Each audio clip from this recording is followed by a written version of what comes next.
welcome to the Wild Oh, Wild West podcast. My name is Richie Riche of the MHRT Network. Of course, I represent the Denver Broncos from the Great White North. Over that away is DZ representing his Los Angeles Chargers. And down below, um, with a compensational mug behind him is Nav man representing his Las Vegas Raiders. Thank you for joining us, everyone, tonight. and we have a great show lined up for everybody. Um, so obviously we're going to be talking about the off season at this point with no football, on the horizon per se. Lots of changes made across all teams. We, have had some cycling in and out of coaches, all that sort of thing. Um, I suspect probably through this week and maybe a little bit into next, those coaching hires and changes will kind of peter out, and we're going to get to kind of the final state coming into the season because we need to start prepping for the draft and evaluations, and you really can't do that unless you kind of know what you want to do and why you want to do it. And those coaches will help inform those decisions. We are going to talk about a bit of a speculatory topic today, and I think it's going to be a great one nonetheless. We're going to talk about three things that we'd each like to have our teams do in the offseason. These are our top three, and just to put something else around it, not necessarily what we think the team will do, but what we want them to do. Um, Now, it could be both, by the way, right? Like, what we want and the team does could be very much, the same thing. Although I will tell you, I guarantee mine are not. Um, Man, so, that tracks. yeah, I guarantee mine are not. Um, DZ, maybe we'll start with you and your Chargers. Um, Curious as to what your top three are. Well, Off-season moves. I mean, it's no secret. I think everybody in the fan base that follows the Chargers knows that their main priority in the offseason, whether via free agency or the draft, needs to be offensive line. I think the Raiders probably share the same sentiment. But this offensive line was horrendous. And I looked it up. Justin wasn't the most sacked, but he was the third most sacked, 54 times last season. They struggled in many areas, but it also doesn't help that your two tackles got hurt early in the year, so I understand that. But at the same, and then heading into this offseason and this next season, they are changing their offensive philosophy, their offensive, I don't want to say identity because Jim is still there and Jim still wants to have that bully mentality. But with McDaniel as this OC, his play designs, his play schemes favors more of a zone style on the offensive side of the ball. And you need guys that can pull, that can get to second level blocks. And usually those are more athletic types at guard and center. So like my ideal would be, sign a vet center, right? And I think everybody and their mother is drooling at the idea of getting Linderbaum, who is, everybody's like saying, hey, the Ravens don't have the money to keep this guy.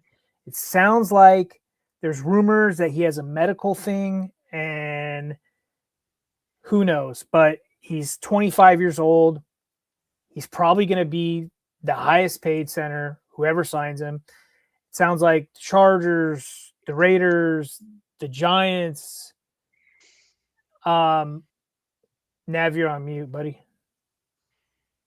I don't know if he's talking to me or who, but and I even heard the Titans also. no, DZ, what I was saying is Linderbaum and another guy. Yeah, I'm going to mention the other guy. Are you talking about McGovern? Rasheed Walker. Oh, okay. Actually, yeah. As far as offensive linemen in the free agency, probably the ones that's going to get paid the most. Yeah, you're probably right. And then something I just saw before the show kicked off is the whole Brown's starting offensive line is going to be free agent this offseason, which is What if they are? Of course yeah. they are. And look, there's some guys. I think who is it? Wyatt Teller. He said, "I'm not coming back." So, hey, he's a good get for Shit any show. team. But It's called a shit show. yeah. So look, I would sign a vet. This is my ideal, right? And this is kind of part of the mix of what we feel for our teams. I would sign a vet center, whether that's Linderbaum or McGovern. But look, there's other teams that are jockeying for it that have money, right? And then I would draft a guard on day 2 of the draft if I could. Now, Chargers kind of in a pickle with only 5 picks. They got 1st, 2nd, 3rd, 4th, and 6th round. I kind of think that if the player they don't want or somebody's not there in that 1st round, they're going to try to trade back and, garner more picks. Easier said than done. Now, I said this on last week's show. I've talked to Jack Kenna about it. I really want to draft a center, and maybe they can in later rounds, but I don't really want a rookie center starting because rookie centers struggle with pass protection, ID, blitz recognition, things like that, especially when they get into the NFL, unless they have 2 really good guards next to them, which right now we don't. So, the Chargers are kind of now in win now mode, and the window's open for them. But say you look down the hallway, you could see a window kind of starting to slide, right? But it's currently open. But they need to get the O-line fixed. And I agree with that. I agree with what Ed Winchell just said. That you get a line for Herbert that can stay healthy. It's on. Yeah. Oh, yes. And then a different scheme for him as well. I know Nav and I can argue about who had the worst line and yada yada. So we're just gonna say both our lines were just pitiful and they were coached pretty poorly as well. And injured as well. So I don't want to get in the pissing contest of who had the worst one. We just both know that our O lines were subpar. And the fact for the Chargers that they even got into the playoffs with that offensive line is pretty damn impressive. But yeah. Thanks, Kona. I love it. Love you, no shit, brother. And then I'm gonna jump into 2, and 2 is kind of a 2-parter. I didn't know what to really put down, but for 2, I had to pause on it because of I'm not really familiar with what the Chargers are going to be offensively next season. Everybody's like, oh, McDaniel does this and this and this, but they're going to be meshing something. Jim's going to give him the keys, but he's going to be like, hey, man, I still want to keep some of these aspects, going with this offense. So I was saying I'd love to add a boundary alpha wide receiver. And via trade, via whatever, is that going to happen? Probably not. They're probably going to run it back with who they have. Is that a bad thing? No. But, I think every team would love to have that alpha wide receiver, right? I know Richie's not too stoked with Cortland. Who Tyreek? You need Tyreek? Is that what you're saying? No, dude. Keep that. Look, that was the hot thing that popped up. And I see fans are like, yeah, but this guy is we don't even know if he's going to be ready to play. His knee is jello. And do you think Jim Harbaugh is going to want that type of guy in his locker room? Probably not. With the history he has and whether he got charged or not, who knows? But yeah, I keep him. He can go back to Kansas City. They love to have criminals in KC. Yeah, it's weird that Raiders Unleashed just threw that out there. I'm sitting there thinking, I was thinking this earlier when I was just in my own world while the students were taking tests and shit. I'm like, what if the Chargers went out and said, yeah, Tyreek, come on in. And then got something from the Chiefs to give him back to the Chiefs. oh, then I'd be all over it. But Yes, you know what I mean. that's kind of now you're getting into like Madden schemes. But that's a whole new level where it's like, okay, well, I just want Chris Jones. now I know. Oh, I mean, he's still really good. I just don't really. Chris is really good. Chris Jones is really good. He shows up in the playoffs, so I'm not going to knock him. But we have seen his decline. His play decline, like it was super evident this last season. But they didn't get in the playoffs, and he shows up. What's up, Sacktown? The thing about it is with him, he's like the traditional nose tackle. Once your job is done, you're done. If the play is behind you, you're done. You don't run downfield to try to make a right. tackle. Yeah, he makes a lot of business decisions. Yeah. And then so that was the first part, is this boundary. I'm going to do a second part, and that second part goes into my third and final thing. But the second part is continue building the defensive line. Two of our main, or I wouldn't say main, but two big pieces of that defensive line is Khalil Mack and Odafe Owe are heading into free agency.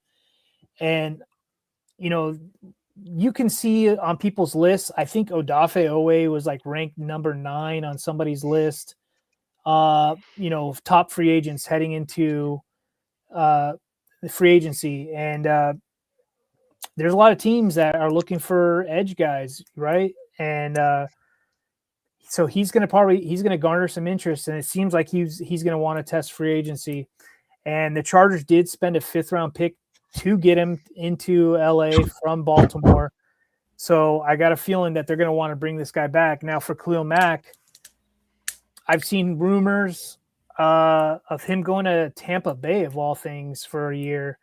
Who knows? Who knows what Mack does? But this Minter style that's being taken over by Chris O'Leary really needs 3 decent edges to work. That's how it's worked these last 2 seasons, is 3 decent edges. And the first season they had Bud Dupree, who wasn't that bad the first year. Last season he was pitiful and needs to be cut, and that would save money. So you can draft an interior D lineman early, round 1 or 2. I like our D line coach. Get him some real blue chip type of player on that D line. We've seen teams like the Eagles and who else? The Eagles just popped in my head, but they're like, well, I mean, kind of what the Broncos what they did with their secondary. But you see teams that have a strength, and they just okay, we're just going to add to that strength. And the Chargers D line, I wouldn't say was a strength, but was really good last year. It was underrated, and if you can get a blue chip D tackle on that'd be awesome. And yeah, I'm looking at my notes, but to me, run stop means more than sacks. And you get a nice D tackle who can do a little bit of both, that'd be great. And there's some nice guys in this upcoming draft. And then in the free agency, I would add a rotational edge depth, right? Because I don't think Kennard, who was a rookie this year, is going to fit. He just looked like he didn't really look like he was ready for this style of defense. But it's kind of we all want that. Rorschach, we all want this. DZ would be the first one to tell you. Wait, can you put that back up there? Yeah, we all want that. Can you put that back up there, Richie, please? From Rorschach. Yeah, that one right there. He just said, we don't want to hear it. No, we all want to hear that, because the NFL is the best when the AFC West is the best. It really is. Yeah, I agree. When it's a fight to get in the playoff game, one playoff game is a fight in the AFC West. That's what we want. We want that kind of playing. I think the Patriots would disagree with you, because kind of how they have that dynasties. Like their whole division was absolute dog shit for. Yeah. We passed 10 minutes. Okay, good. But and then I'll go in my third one real quick. That kind of piggybacks off of my second is re-sign the free agents on defense that helped this defense these last 2 years become what it was. There's 10 free agents on this defense, starter and rotational depth piece guys. Not all of them you need to bring back, but you can't let them all go, right? You need to keep these guys who brought that identity, and it's a mix of some vets and it's a mix of some young guys. For sure. You got Khalil Mack, you got Owe, Denzel Perryman, St. Just, Deshaun Hand. I kind of think they let him walk, and whoever gets him is going to get a solid D lineman. Delshon Phillips, special teams ace.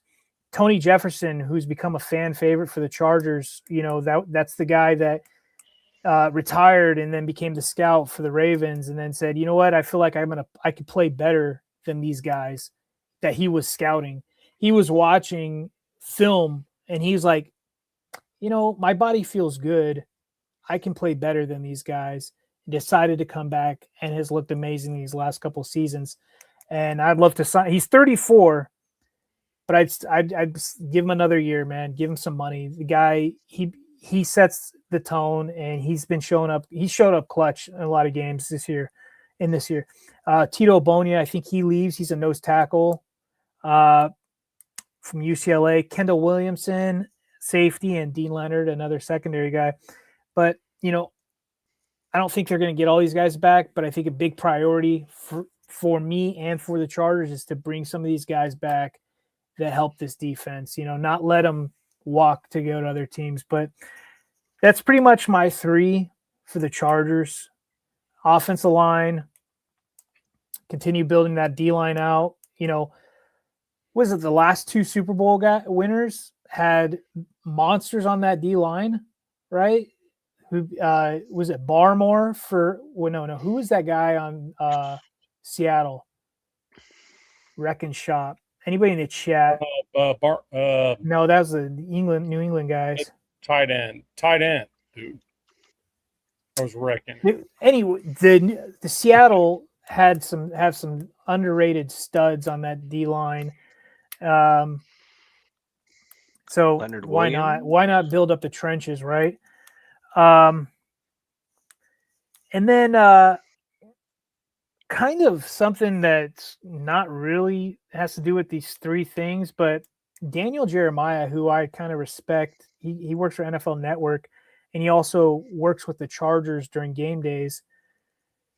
He has picked the right position, the Chargers draft first round, the last 2 years correctly. And in his mock draft, he had the Chargers drafting tight end Kenyon Sadiq, who a lot of people have had go to the Broncos, because we know the Broncos would love a special playmaker. And that's a puzzling pick to me.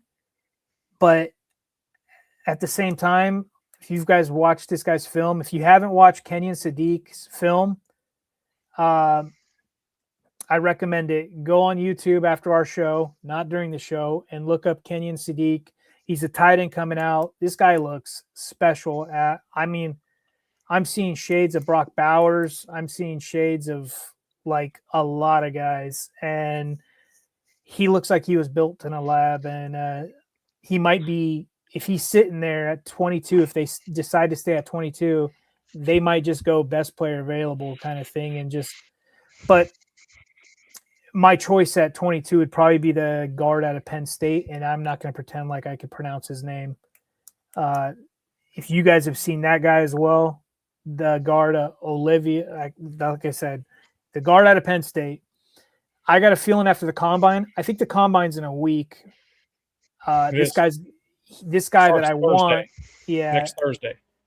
The guy that I want, he's probably going to be a top 15 pick. I mean, this guy does not look like your regular offensive lineman. He looks like he looks like a Hulk. He looks, oh my God, he looks, so a monster. Whoever gets him. We were speaking Vikings in the studio. Yeah, but this is like your he Polynesian. This is more Sasquatchian, that kind of, yeah. Yeah, Jerron Reed, Byron Murphy, Leonard Williams. I was mostly talking about Jerron Reed. Thank you, Richie. Yeah. So these Don't you dominant. send that to him on IG? I had it ready to rock. Wait until he was done. I'll be like, hey, I know who it is. But these those guys, they're help winning Super Bowls and they're showing up big time. So yeah, man, that's pretty much my 3. That's what I would do. I'm still kind of foggy about the offense, and I'm gonna have to trust their vision and which way they go for weapon wise. You know what I mean? Yep.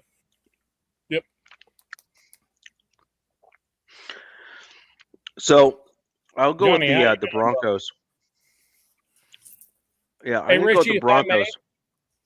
Yeah. Richie, if I may. So LA Crash Dog is a retired Marine, and he does a lot of work for what's SaveAWarrior.org. It's a veterans organization, SaveAWarrior.org. If you guys could shout that out and push it across everywhere. And then have them put it down in the comments, and then we'll just highlight it. Well, you can't. No, just put down the website, and then we'll highlight it on the screen. So if somebody replays and watches this, they'll be able to see it. If you just put SaveAWarrior.org on a banner, that will be amazing. Okay, there you go. SaveAWarrior.org. There it is. And Father Tom sent you.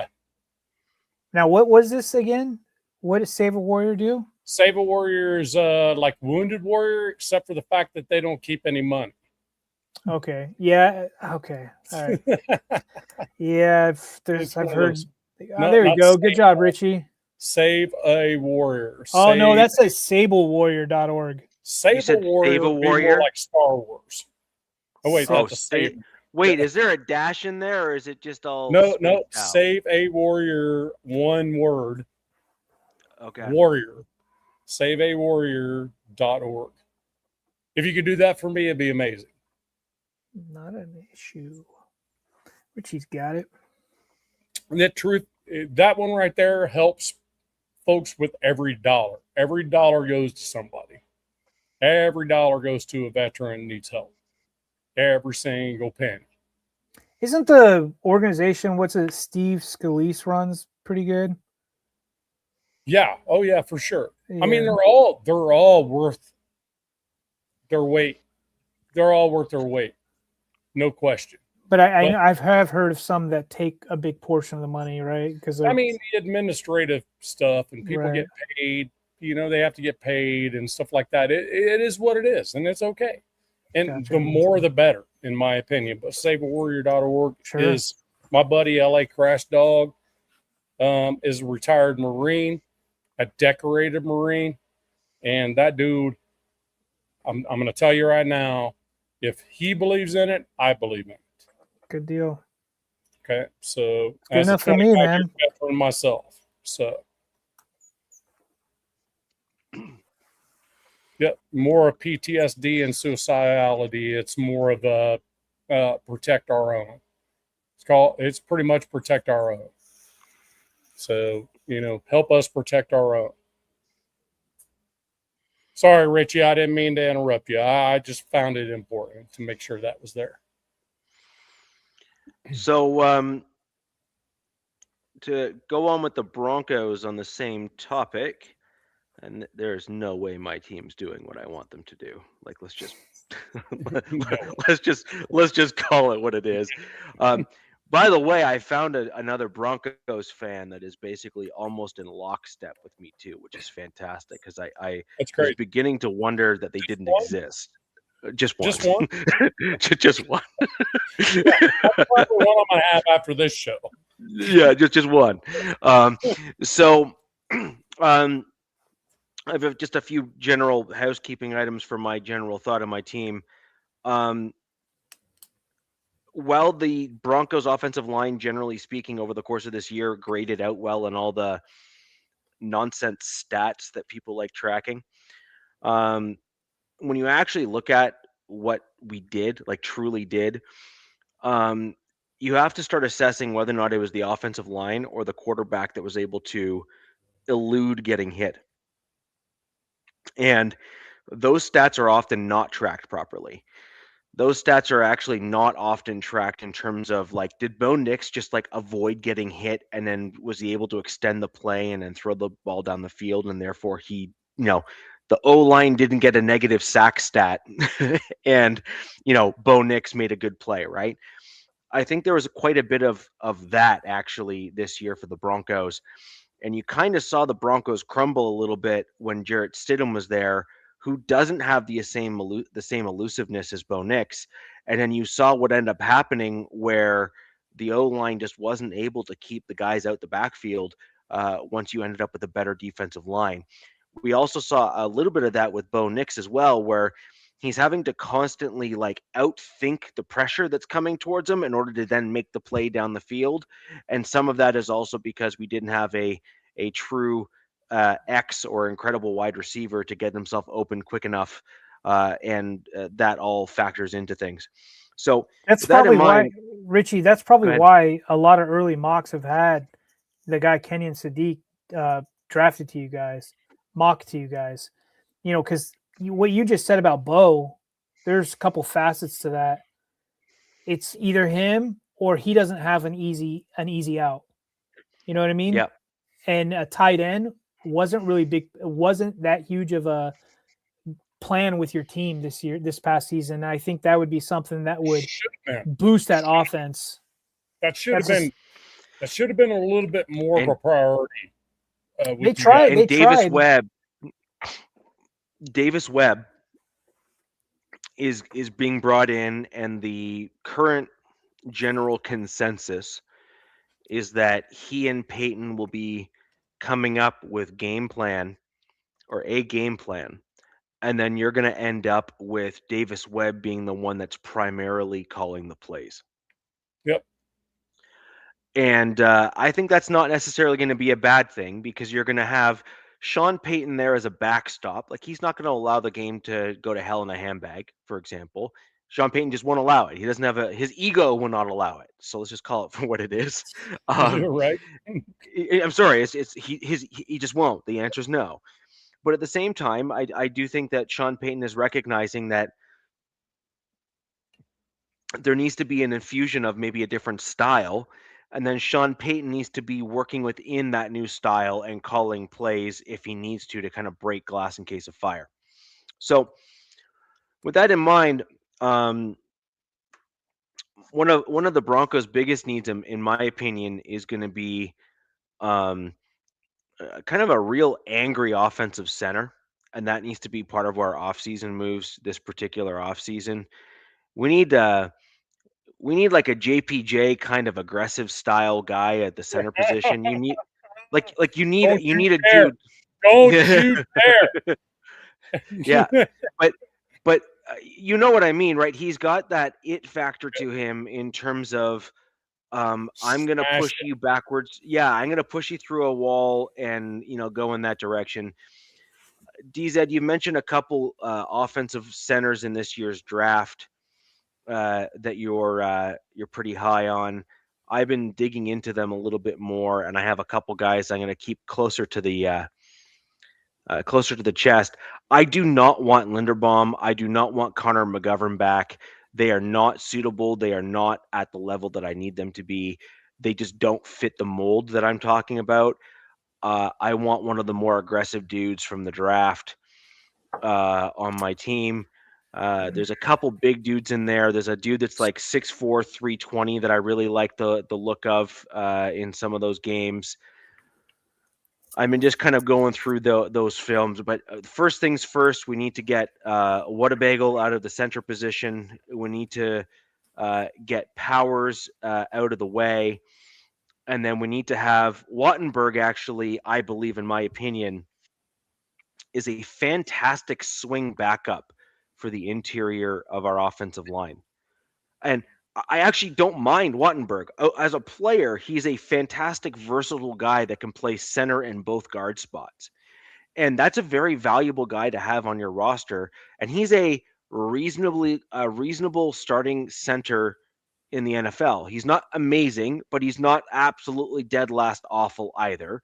He's kind of somewhere in the middle. And the point is that when you're starting to try to make a Super Bowl run and you would like to get yourself in that position and whatnot, you're going to be going against much better talent on a regular basis. And you cannot allow them to have a straight line run up the middle because your center can't block worth a damn.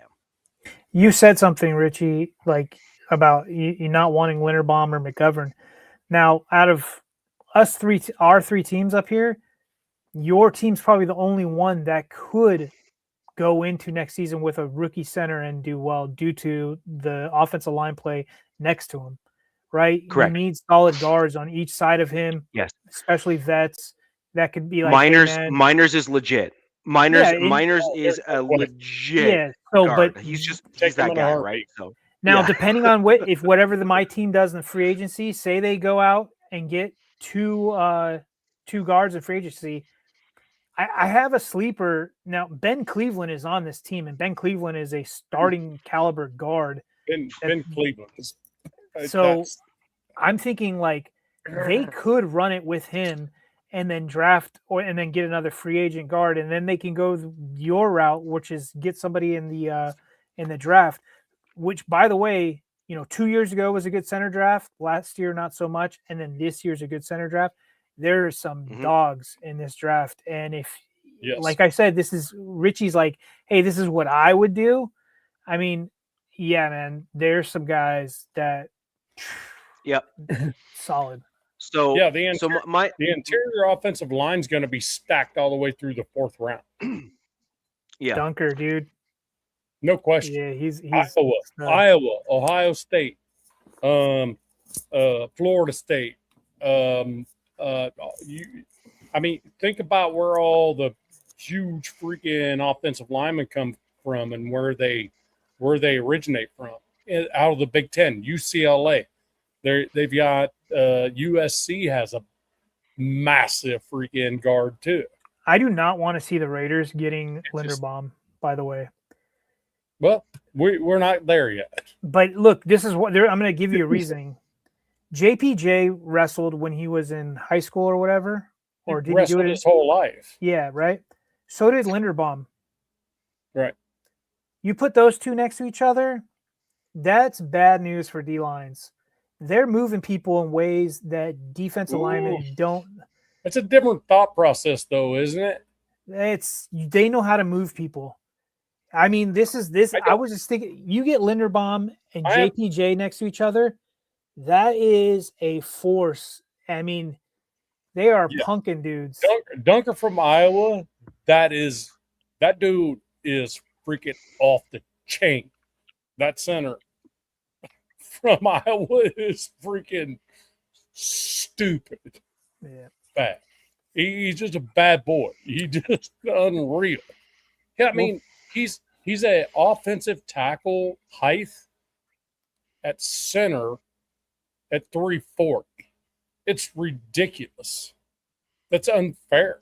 There's going to be a lot more guys that are going to. I mean, it's Iowa. Come out after. I mean, look at it: Iowa, Illinois, Indiana. I mean, well, Indiana's center staying, I think. I see a tight end or O lineman from Iowa. I'm like, sold. Thank you. Okay, come on. Like that's who I go after. But I'll tell you what, there's going to be crazy amount of talent in the interior of the offensive line late in the draft. We hope. It's going to be, because there's also a lot of talent at wide receiver and cornerback. So it's like, where the skill positions, you know how that goes. It'll push that stuff out. So I'm just saying. I mean, maybe it is, maybe it isn't. Sorry. So my number one is I want to use that as a target in the draft, either first or second round, depending on where they're at. I want to go rookie in that position because you want them to develop with the quarterback. Bo Nix is now in his 3rd year here in the league. You want the center to be here for maybe another 2 years with Bo. Bo's now got a couple years so he can start working with the center, so he's not coming off it fresh. And then the center and Bo can really hone in and work on those skills together. and build that long-term relationship, which is low-key one of the more important relationships to have with a quarterback and a center, so that they just have an unspoken language that they can sort of have in terms of altering pass protections and that sort of thing. Peyton Manning and Jeff Saturday is a great example of kind of that relationship that the center and quarterback had. O'Hara and his brother was another example of a tight relationship between O lineman and quarterback as well. Just little things like that kind of matter quite a bit, right? In that center quarterback relationship where I'm like thinking of other ones. there's a few others as well, but I mean, really the big one that everyone kind of points back to is really the Jeff Saturday, Peyton Manning kind of thing, right? Like that's just a big deal. That was like, you just knew that was a thing, right? So that's my number one. Ideally, I'd then see Wattenberg move as a swing interior lineman, which is a great problem to have, right? Like he's not a slouch, but he's not a slouch. Like I'm not trying to like completely, slam him and kind of push him aside per se, but I do think that if you want to have a competent team and make it deep into the postseason, you need to really have the ability to push the other team around. And Wattenberg has struggled with that. He also oversells and overbites on his blocks in the middle of the field, which is really hindering his ability to keep and fend off the bigger, stronger, and more technically sound defensive linemen. Again, you saw that later in the playoffs against the Patriots and the Bills. Wattenberg struggled with that when he was playing. And you also saw him have some issues with some of the larger, more technically sound interior linemen throughout the season as well. So it's been a common theme for him. So that's my number one. Will the Broncos do it? Absolutely not, because they hate me. But anyways, that's kind of where I'm thinking what's going to happen. Sounds there. About right. But we're I all think with you. We're all with you on that. Like no one's going to argue and say yes, having a better offensive line is a bad thing. I'm sorry, you're just stupid for thinking in that way. Next, we mentioned some things in the onset of the show. DZ, I think you were the one that brought it up with Seattle's interior defensive line, skills, Eagles. positions, et cetera, Eagles. Yeah. We've seen the mold. We've seen what that looks like. We know why it works, and those sorts of things. Now, the Broncos are rolling it back with Vance Joseph. However, I do think that if the Broncos are able to continuously field a top tier defense and have better stats even this year than we did last year, as an example, I think that Vance Joseph will get a serious consideration for a head coaching job next year rather than this year, which is what we were all thinking might happen. With that in mind, I have an interesting one that I'm throwing out there. And this is a common one in Broncos country, and I'm curious to what you guys think about it. The problem that the Broncos have right now is we have Jahdae Barron, our first-round pick from last year, who struggled a little bit, but we have a new secondary coach that is looking to be quite solid. And we think that that's going to help. Likely, I think the Broncos' thought process is that secondary coach is going to turn Barron around and have him, be a true starting caliber corner for us. The challenge right now is where is he going to start? I believe that the Broncos originally thought that Jahdae Barron was better suited for our team as a slot corner. Yeah. Except Jaquan McMillan said, "Hold my beer." No. Well, I think Jaquan McMillan was like, "I'm going into a contract year. I'm about to ball out."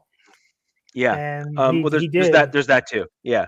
Yeah. He was like, "Look, I'm not going to let some rookie, and he's probably going to get paid. And he'll probably be gone. He could get paid with Nav's team next year, probably.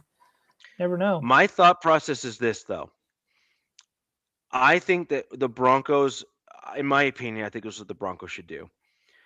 I think the Broncos should keep McMillan and bring him back on some kind of worked team deal that makes sense for his skill set. Get him paid, but allow him to dovetail in with the teammates that he's already meshed with and in a city that he's established himself with.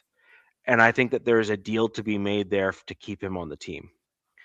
Now, this brings me to where I believe my team should go to leverage a relatively deep positional group for us in the cornerback room, and that is Riley Moss. Riley Yes, Moss is a predicament for us. He is it a is. top shelf corner, like legitimate top shelf corner, But it's tough. except it's super duper tough having him on the boundary with PS2 on the other side, and the fact that his natural default mode is to grab and get handsy Yep. if he gets beat because he's Now, athletic, but he's not elite athletic. but he's still a youngster, bro. He He can be is, coached but like hear me that. out. He is now on year 3 going into year 4. And Yeah, the Broncos won't have the money to pay him. I got you. Bring him on over. We have that money. So Bring him on. well, hold on. This is where it could get interesting. Now, Riley Moss is statistically wise, he's in the top 5 to 7 corners in the league. Stats wise? Probably. Yeah. Stats wise, top 5 to 7. Yeah. I would say so. And like that's legit. Like that's not like nickel, that is that's our nickel perfect. No, he is a legit boundary corner. Like he is. I'm with you, but yeah. I mean, surely at his size and speed would be the perfect thing we're missing. Yep, you're right, Richie. Top Riley 3, Moss 5. out. Yeah. They got him at 2, but then there's other guys: Mike Jackson, Tyson Campbell, DJ Turner, Kamari Lassiter, Nixon, Kool-Aid McKinstry. He's up there with passes defended leaders. Yep.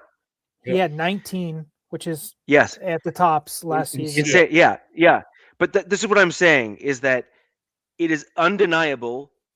And the thing, Broncos country doesn't want to admit this, right? Because they've seen a couple penalties and he kept on getting flags thrown at him for like BS reasons and stuff. But the Broncos country doesn't want to admit he is a like top shelf corner, period, in the NFL. Problem is that is going to command a dollar figure that we won't be able to afford, and it doesn't make sense. We need interior defensive linemen, especially bigger dudes that can rush the passer. And that's a position group that we are going to require coming into the 2026 season. And if we hope for Jahdae Barron to kind of fill in that role and maybe draft a young guy to develop, that's probably better suited for our team. My proposal would be to take Riley Moss and trade him in some kind of a straight trade for an interior defensive lineman that can rush the passer. Because you're talking about dudes that are going to be getting paid salary-wise in a similar vein. I don't know, man. And pass rushing D tackles are getting pretty valuable as of late. Yes. I know so is Riley Moss. I mean, his stats back it up. So is cornerback. Yes. That's tough. There's only 2 players on the Raiders that you would even entertain on that. Adam Butler or Malcolm Kuntz, who can go in the middle. So I'm just saying, right? He's probably not going to be. More than likely, he's probably going to be. So, like you need a rushing interior guy on the Broncos D, and then the only other exception to that I would throw out there is you trade a corner for a wideout. Again, you're talking similar dollar values on the roster. I would not go there. If I were on your side of things, I would not go there because it's just not available. Unless you're talking Alec Pierce, which is a possession guy. He's not a barn burner, even though every time he catches the ball, it's 18 yards. Yeah. So I just think there's other options, like some names are getting thrown around, like AJ Brown. Some other names are getting tossed out there as well. Now, I'm not necessarily saying I'm high on. But you're not going to get AJ Brown for him though, without some compensation on the other side of it. You're not going to get AJ Brown just free and clear. For a top shelf corner, especially a guy that's like top 3 to 5. I mean, some of the trades that dudes of his caliber have received is like 2 1s and something else. No. Oh no, it's crazy. Don't get me wrong, but I mean, if I was on your side and wanted to trade off Riley Moss, and what's the best player I could 1-for-1 with him? Probably be a defensive tackle, more than likely, like you said, pushing up the middle. Adam Butler is that dude with the Raiders, but similar dude like that. Chris Jones, somebody in the interior, I think would be your. If you were going to do that, you would have to bolster the defensive line somehow in order to compensate for having that corner gone. Correct. That's all. That's exactly where I'm at. Yeah, that's exactly where I'm at. Right, which is this is what a conversation I had with another Broncos fan just via text actually, which is you can only go about this 2 ways. If you take away a guy of Riley Moss's caliber, which is up there, the only way you can compensate for that is with a pass rushing D tackle or a defensive end. 4-man rush. Well, no, but the thing is, you get up the middle and you get to the quarterback to prevent the passes from getting to the corners, and that's really your only hope, right? Is because it's not about Riley pressures. Yes, exactly. You rush the passer, force him into throws that he doesn't want to make, and you put yourself in that position. So that's kind of where my general thought process is, which is Moss is a guy that we're not going to be able to afford as a team. And if we don't trade him for capital or player, we're probably going to be shooting ourselves in the foot because we won't be able to pay him with a PS2 salary and the other ones and Bo Nix coming up too, right? Like we have to be realistic in terms of what that's going to look like. So that's my number 2. My number 3. Real quick, just for the chat, because some of my guys are in there. Bourbon County Raider, I get you. Yeah, I'm with you. It's just not my turn yet. Just not my turn. I'm with you. I got you, 100%, bro. Yeah, that's exactly where I was at, Robert, as well. By the way, and you may or may not follow me regularly or know my general mantra, but like there is no bigger pounder on the table for a rushing, bolstered, angry defensive line than me. Like that's been my thing. Like Nav's heard me in the chat more often than it's like I'm like D-line, my man. D-line. Let's go. Let's get that D-line going. Let's get upfield. Let's go. Yeah. Let's get the pressures. Don't care about the sacks. Just need the pressures. Exactly. Sacks come with pressures. Eventually they do, and again, if you have the Raptor speed style on the edges with the outside linebackers that can help seal those edges as well. One way or another, the quarterback will either go down or be forced to doing something real stupid real quick, and that's what you're looking for, right? So that's that. Now my number 3. And this was actually a tough one for me. So I'm going to give you my number 4 first and not talk about it really, just blurt it out. My number 4 is a tight end.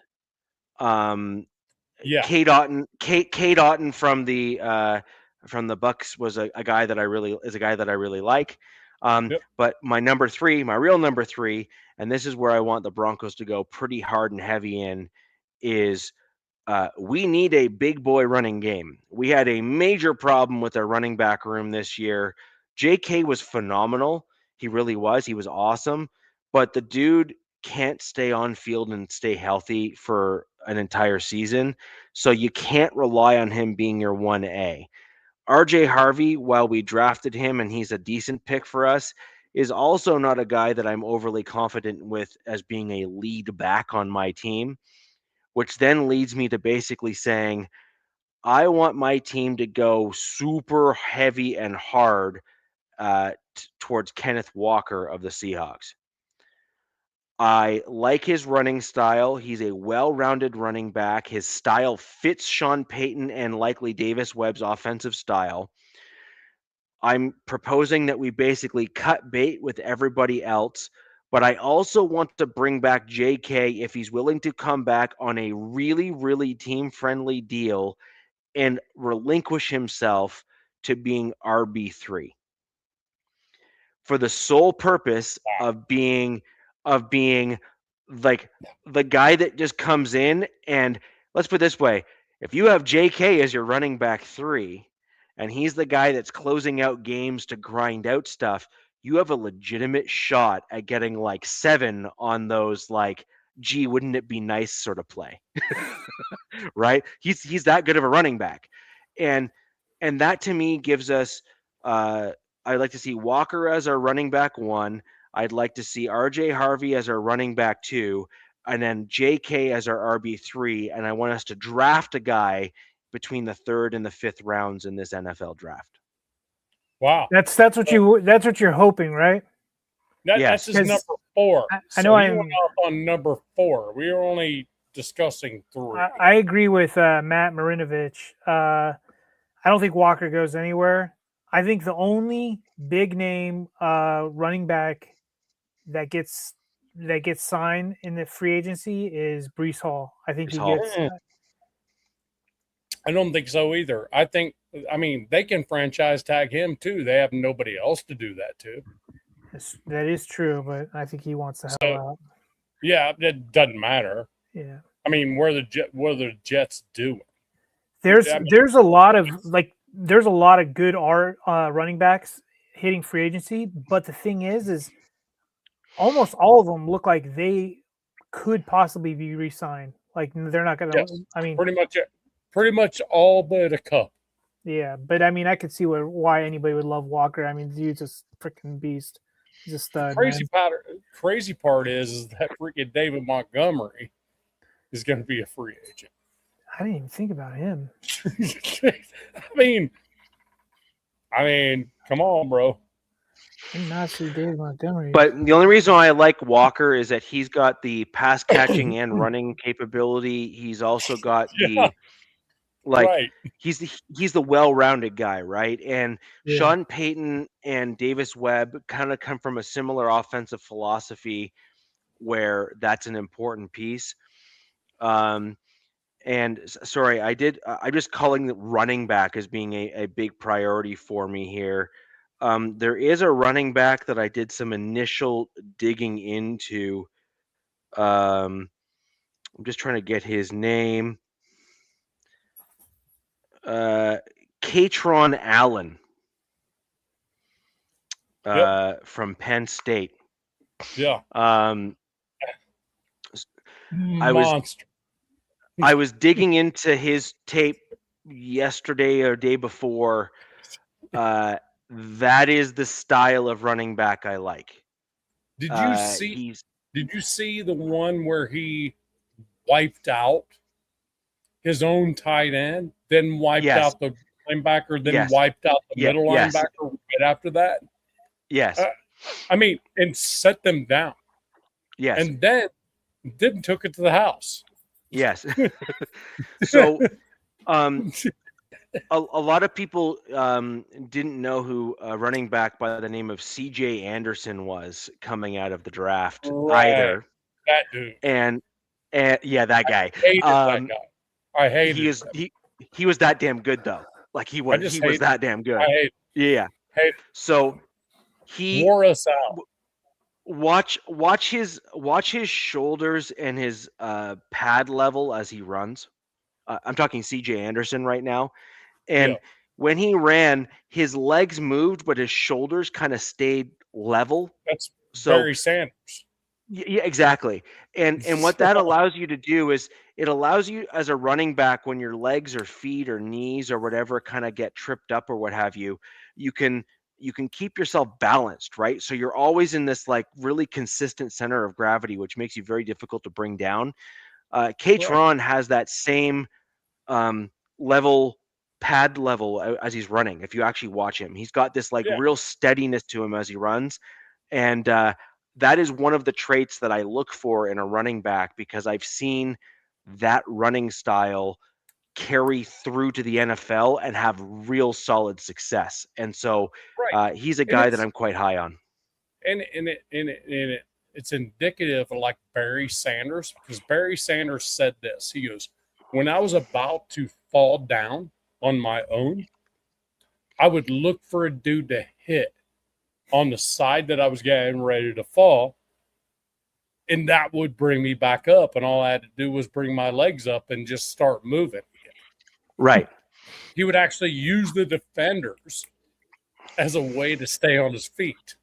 You know, so he doesn't actually hit the ground, so he can keep on going after the fact. Yeah, exactly. Yeah, he's like, I'm falling to the left, and I'm probably going to go down. Oh, look, there's a linebacker over there. Let me bounce off him and get myself straight again. You know, that's an art form for a running back. Marcus Allen's one of them. Terrell Davis was another one that did the same kind of crap. Yeah, you know, I mean, look at Amari and Hampton does that shit. He really does. He pushes upfield and he starts to go down and he aims at somebody. He does. I'm still like, I didn't watch much of college. I didn't watch him in college, but I watched his highlights and I watched him last season. DZ, your team was cursed this year.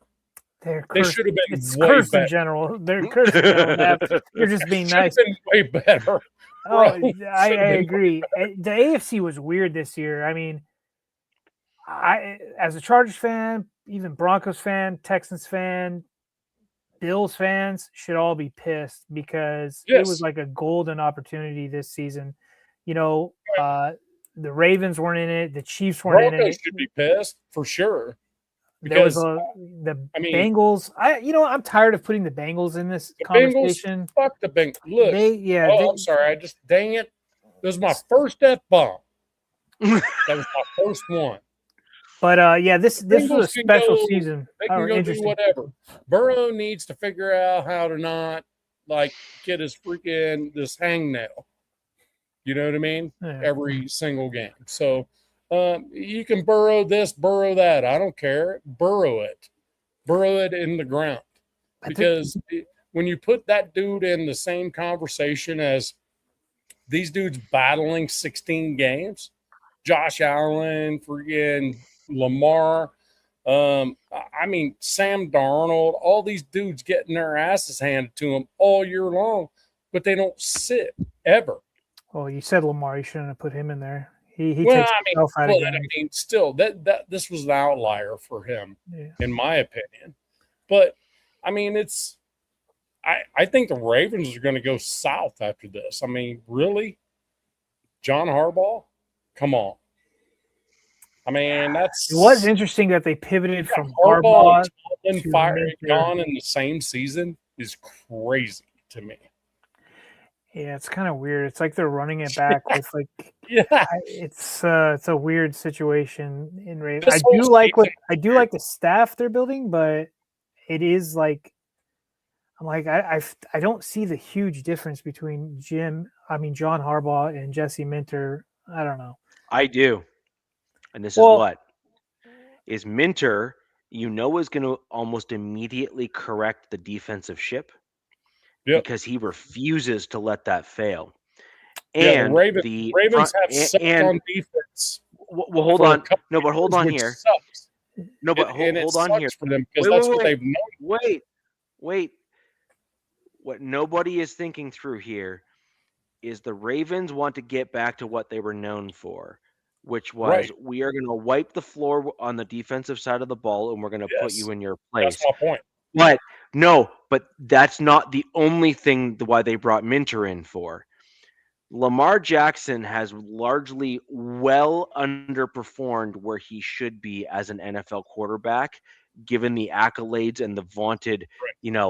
I mean, all he's the won how many nonsense that's been MVPs? getting thrown his way.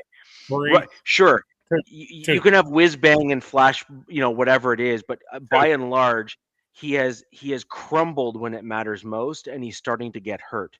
So ultimately, I think what the Ravens front office is doing with Minter is they're saying, we know the defense is going to be completely fine. Right. Minter will correct that ship. Right. Now, Lamar has no excuses. He Right. he and Harbaugh got kind of in a bit of a headbutting match. So guess what? You got a brand new head coach who's going to get that defense humming. You're going to have an offensive play caller that's going to put you in the right spot. Now put up or shut up. Right. And I think that's exactly what the position they're putting Lamar in. Richie, Probably. I completely agree with you on that. Here's the thing. The difference between Lamar and Josh Allen is this. Josh Allen, till this year, Josh Allen has not been the reason that they've lost playoff games. Correct. He has killed it. This year, Right. this was his worst performance in the playoffs. There's no question. Yes. Josh Allen was not good in that one. I mean, outside of Josh Allen, it was Cook, it was running back, and that was pretty much their whole offense. And you could sprinkle some of their tight end play in there, but their number one receiver is a dude named Shakir. Yeah, right. For crying out loud. Yeah, they've got to do a better job to surround Josh Allen with some better talent. But then, didn't somebody say they just got somebody from the Bills? You guys just got somebody from the Bills, right? Coach. Or was it Broncos did? Broncos got the coach, the wide receiver coach. Yes. Okay. What are the Bills doing, dude? The wide receiver coach, Shakir is Shakir in and of himself because of Kirk, for crying out loud. He didn't have anybody else. He also developed a couple other slot guys on that team as well. Yes.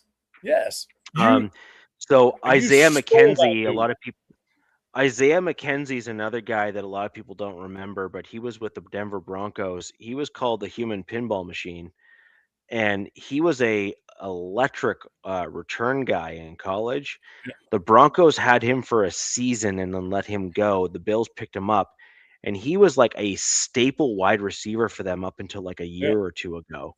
And I'm pretty sure that's the wide receiver coach that really like elevated McKenzie's game. And there's been a few other dudes, by the way, that the Bills wide receiver coach has, we'll call it, borrowed from the Broncos, as it were, and elevated them to be, quite competent NFL receivers and succeed. Including another guy that I really like, Jalen Virgil. I saw him. I think he was with the Bills, or if I'm not mistaken, for a period of time, or maybe the Lions. Maybe I'm getting my teams mixed up. But he was another guy that came from the Broncos and then was with a different team and really showed out. But that guy's developed. Basically, he's taken mediocre talent and turned them into elevated wide receiver talent, basically allowed them to outplay where they should have been. Days. Yeah, exactly. Whatever Pro Bowler is these days. Yeah. He's 1,000-yard receiver is worth thinking about in this league. Yep. Yeah. So, I do have a question for you, Rich, before it's my turn on what the Raiders need to do here. My question is, Michael Mayer, Riley, and Michael Mayer, is that an even swap? Ooh. No. Oh. No? No. Hang on. Positional value matters. Well, that's true, but you need a tight end, and this guy can do both things. they would love to have a cornerback, and they'd still have to pay him. I mean, I guess you got that one. And Mayer's still on his rookie contract. Yes. I mean, so is Riley, though, No, right? no, this is it for him. Okay. This is it. Dude, I don't know, man. That's a pretty slick trade, in my opinion. I'm just throwing it out there. I'm not saying that it's a thing. Right. I'm just saying you need and we need, and just saying. I mean, we have Brock Bowers. I mean, he can do everything as a tight end. We're not really worried about it. So, Nav, let me put it this way. If you had Mayer under contract for this year, do you think you're getting 2 1s for him? No. Do you think You're that not getting any... No, but for a... Well, why would... I guess I'll put it this way.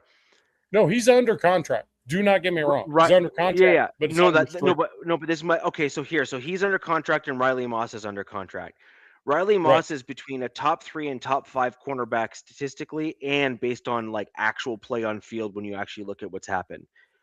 In the last 2 seasons, he is... So it's not like a flash in the pan. Over the last 2 seasons, he has consistently done the same thing. So he is on... Riley Moss is an ascending corner who has proven it 2 years straight. There is no reason to think he's not going to do the same thing next year. Now, so you're talking a positional value that is typically quite high in the NFL with a lockdown or at least a completely competent corner. And he's getting targeted a truckload and done the same and done that. But the thing is, it's a need for a need. You were the one that mentioned that Riley Moss could be dealt. Correct. But my point is that you're just looking narrowly at the Raiders. My point is looking at 31 other teams. No, I'm not narrowly looking at anything. Okay. Well, my point is that a corner. No, I would never make that trade, and for the simple fact of me either. Positional value, the corner is going to be ranked higher positionally from a value perspective, substantially than a tight end. It's just a fact. Unless you have a Rob Gronkowski. Like if you have Rob Gronkowski or Brock Bowers, that's a different can of worms. Until the Broncos have a high-end tight end, they're not going to win a Super Bowl. Until the Broncos? Ask Shannon Sharp. Well, that's why everybody was mocking Kenyon Sadiq to them. Like, I don't think you guys have watched this film, because then if you did, you'd be like, that's who I want on my team. And it seems like I know what Richie said today was like, oh, this is what I would do.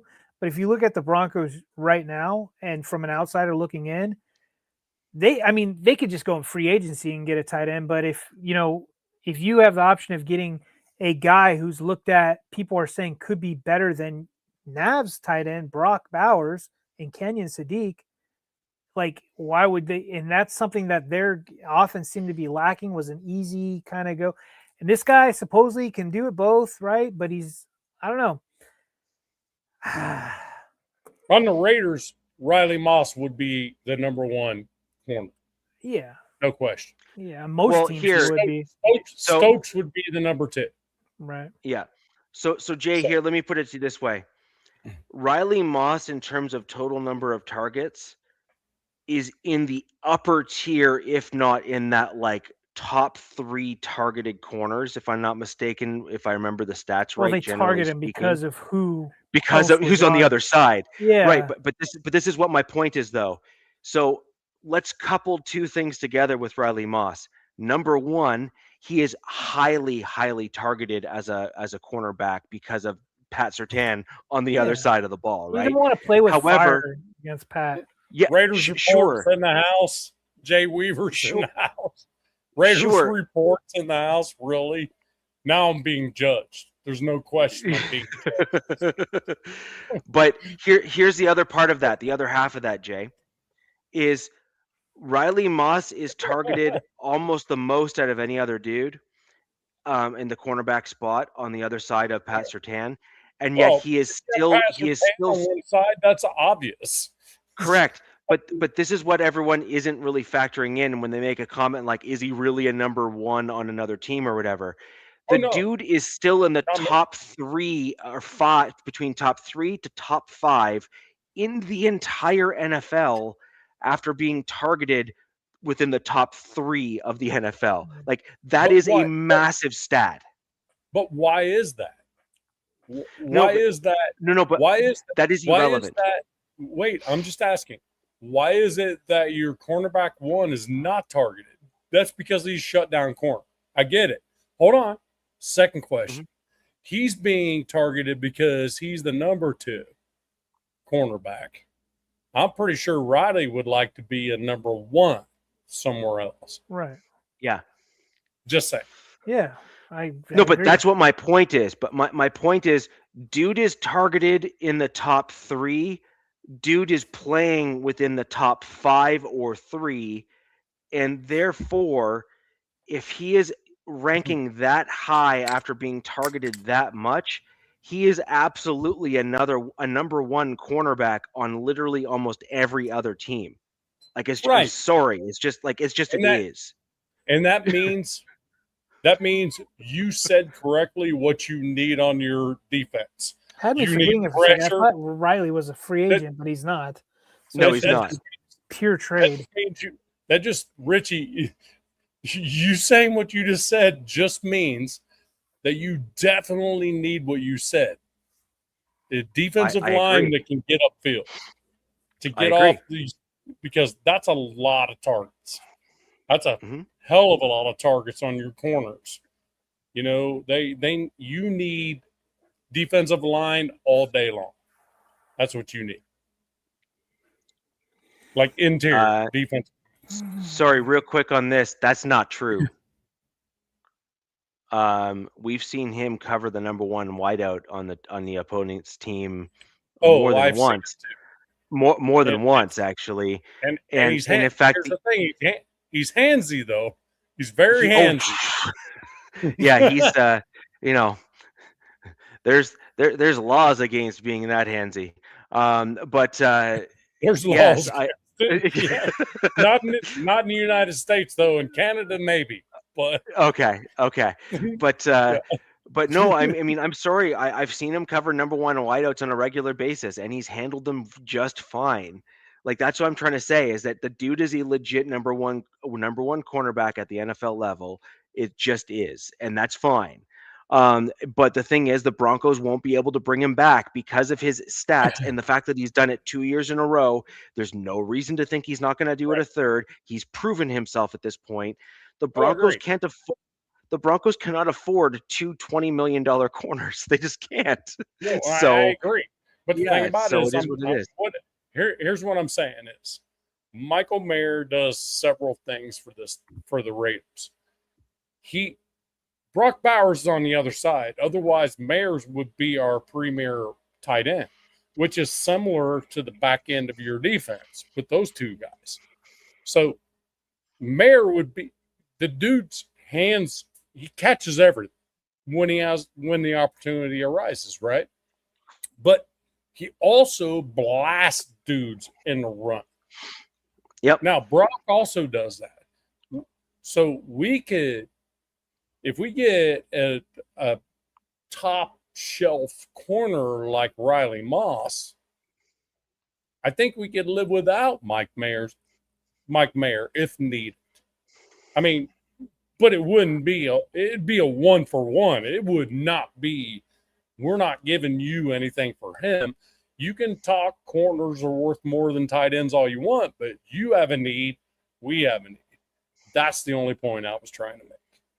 And that's fair. I just wouldn't make that trade because I think there'd be another team that would be willing to either trade for someone else that we would need a little bit more than that. But why would you? But why would you? And I would never trade to a divisional opponent a player of that caliber. It's just right. But why would that's just suicide. Yeah, that's suicide. To me, there's no tight end that it would be available in the league that's even thought of in that conversation. Sure, I think that's probably fair.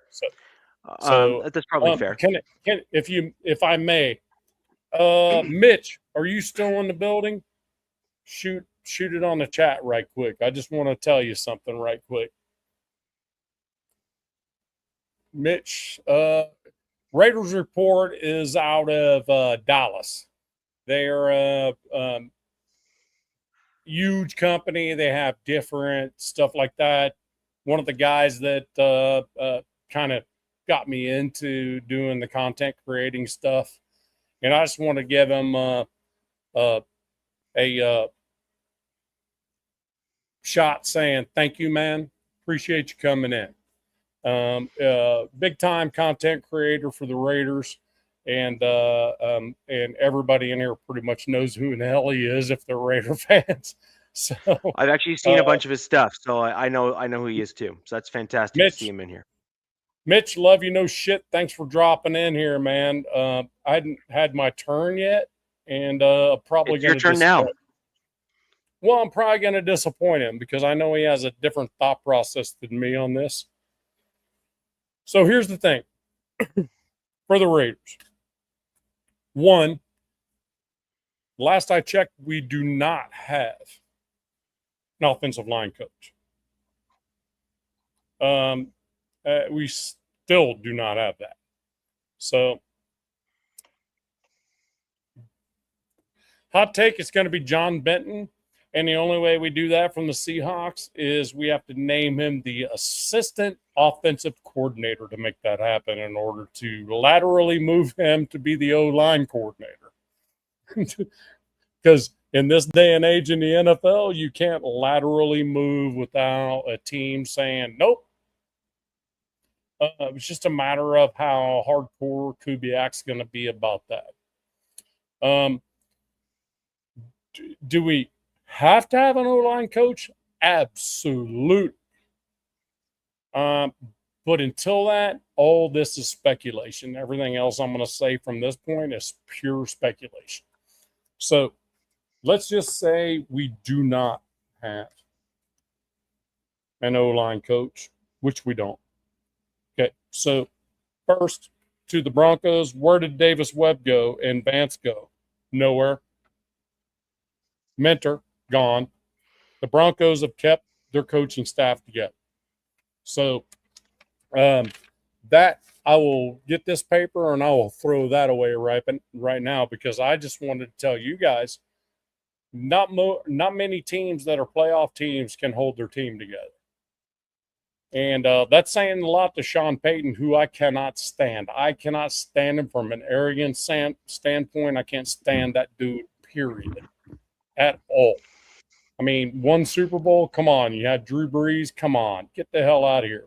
But that dude can hold that team together and the coaching staff together. That's huge. That's huge for you, Rich. I just want you to know that from me, a Raider fan. Yeah. So I thought about it relatively hard about the three things the Raiders would need in free agency. Let's just say in free agency. I'm not even going to talk about the draft so much because I think O-line with all the receivers, corners, linebackers, and all the stuff that are going to be available in the first, I don't think O-line needs to be addressed too awful early, but I think we need to figure out the D-line. So let's talk about our needs is a nickel corner. We definitely need a nickel corner. Okay, so a nickel corner, I looked at it and was kicking it around in free agency, and I'm sitting there going, okay, let's see, how many freaking books do I need here? Mike Hill. He's 5'8". He's done very well. Just can't seem to stay healthy, but he's a 80.9 PFF, 91.7 against the run, runs a 4.55 40. I mean, he's injury concerns are there. Not probably the best call, but about $5 million for 2 years worth shot. I mean, I'm with that. And then here's the thing, and this is going to piss a lot of people off. Trevon Diggs. Trevon Diggs is not Stephon Diggs. This dude's a defensive player. Okay, you guys know that. Dallas, right? Let me tell you something about this dude. 6'1", 205, 20 picks, and 20 solo tackles.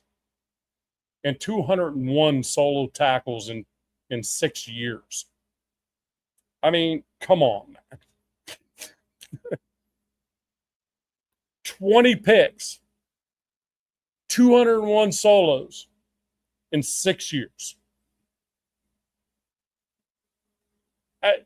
Really? How are you not interested in that dude as a free agent? Free of any contract at this point, none. You just, at the right price, why not? So, injury concerns? Yes. The Diggs family apparently has injury concerns. But the thing about it is, you get him on a 2-year deal, say $5 million a year. And there's our cornerback 1. Okay? Just saying, not interested. I'm really not interested, to be honest with you. But if you're going to get a dude, that's the dude. He can be a nickel. He can be your cornerback 1. He can be whatever. The dude is a ball hawk. All right. So my other thought was D-line and O-line for number 2 and number 3, right? So let's talk about D-line. You're not going to like this. John Franklin Myers. That's definitely it. If it ain't there in free agency, then I got really nothing else other than Calais Campbell. I mean, and to be honest with you, I'm not sure any of it's worth it. Now you look JFM at the O-line. is. What's that? JFM is worth it. He is a good, and I mean like a fantastic player. I'm telling you, but that's a takeaway. So it's one of those deals, right? So Linderbaum, dude, he's 6'2", 296. He's got 10 holding penalties in 4 years, which isn't terrible. Good, bad, we don't know. Is he aggressive enough? 19 total penalties accepted in 4 years, not bad at all. 66 games started and 66 games played. That to me is a bigger deal than any of the rest. Is that he's played every single game in his career over 4 years. Every single game. That's a bigger deal for me, for Linderbaum. Yeah. However, he gets beat on the run big time. The dude cannot run block. Okay? Not sure it's enough for me for a 20 mil plus for a center, because that's what it's going to be, 20 mil plus. Rasheed Walker's going to be pretty much the similar out of Green Bay. Pretty much similar O-tackle. He's a center hybrid type guy. But 6'6", 324, I don't think I want him as a center. So so here's my thing. JPJ on a rookie deal and rebuild and progress makes more sense. I mean, there's no reason to spend that kind of money on interior offensive linemen when you're rebuilding stuff. When we also have Rogers, Grant, that we don't know much about, Lockie Tossi, Pegues, all these other guys, we're going to learn a lot more about these dudes, whether they're ready or not ready. I think any Raider fan right now that tells me we need to go to Super Bowl next year, I don't want to hear that shit. Because when you make these kind of moves, these are franchise-changing moves. A 20 mil a year center when you already have a dude that is a Hemingway winner, or Remington winner as a center on a rookie contract, and you're going to spend that kind of money on this dude when you're trying to rebuild a franchise, even though, yes, $98 million in salary cap, which is fixing to be $118 million when the cap goes up, and then also going to be even more than that as we start liquidating these one-year deals that are going to happen come March 11th, right? So it's going to be even more than that. But you don't just spend it frivolous.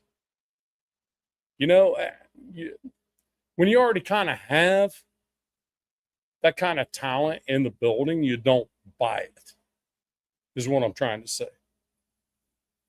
All right, so the third one. That was interior O-line, right? Interior D-line. Okay. Yeah, I said Franklin Myers. So, yeah. The thing about it is this. What it really comes down to with us is, okay, everybody's pretty sure. We're pretty sure that Mendoza is going to be our quarterback, right?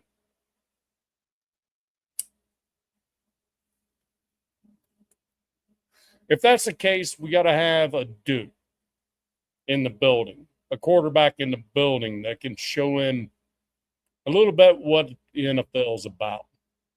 And we can't have an asshole in there. You know what I mean? Can't have, don't want to say Jameis Winston type of attitude, you know what I mean? Or some, you know what I mean? Like, got to have a certain dude. AOC, yes, he doesn't have a lot of experience, but he has the experience of getting drafted to a team and going through coaches like people go through underwear.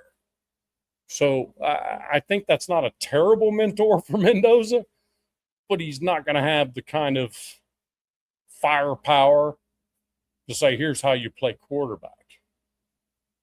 So there's going to have to be a dude. You have to bring a dude in there. Somebody. Flacco. Somebody.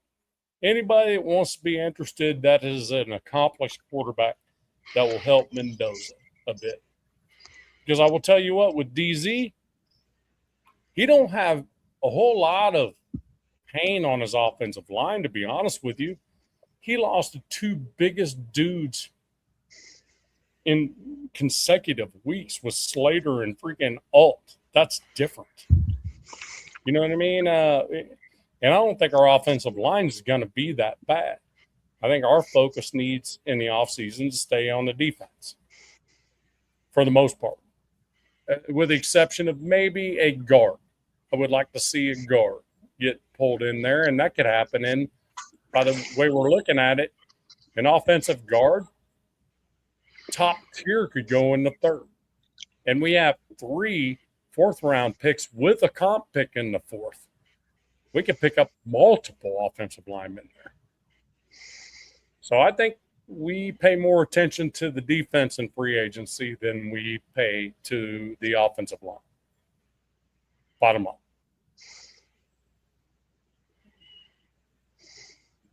And if we wanted to get a complimentary running back, let's see.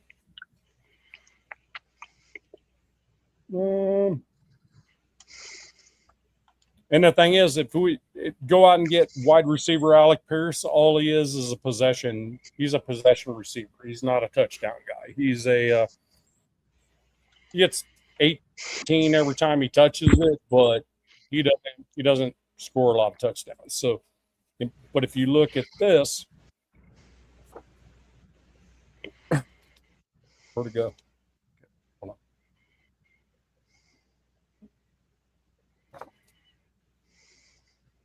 I had running back in here. Oh, I know what I wanted. Okay, Kenneth Walker. I think they'll keep him. Brees Hall, they'll franchise him. Travis Etienne is going to be available. and I think it was 1,000-yard rusher last year. And I think he would be a compliment to Genty, So, and it wouldn't be big money either. So I can see all those things happening. The thing about it is, until we have an offensive line coach, we just don't know. That's the truth. That is really the truth. Because we're not going to know how important everything is until we get everybody in the building, coach-wise. That's the unfortunate part of having to wait for your head coach to win a Super Bowl. That's what it comes down to. And I'll be right back.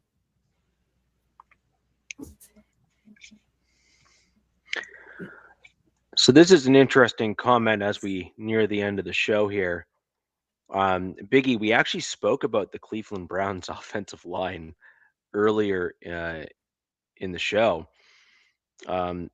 If we read everything correct, I believe we came to the conclusion that we think that all of their offensive linemen are actually free agents this year, to some varying degree, whether it's an unrestricted free agent or just free agent. I think we worked it out where we thought all of them were free agents this year. And yeah, I mean, the left guard could be an interesting pickup, for example.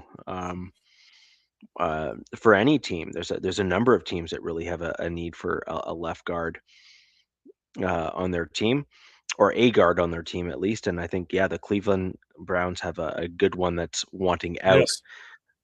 Likely, obviously, because he's looking for a team that he can move to try to get a ring on that finger, as it were. Now, no offense, Nav, I think that the problem that your team has is that you need to start stacking bricks for the next few years to kind of get yourself to those next steps.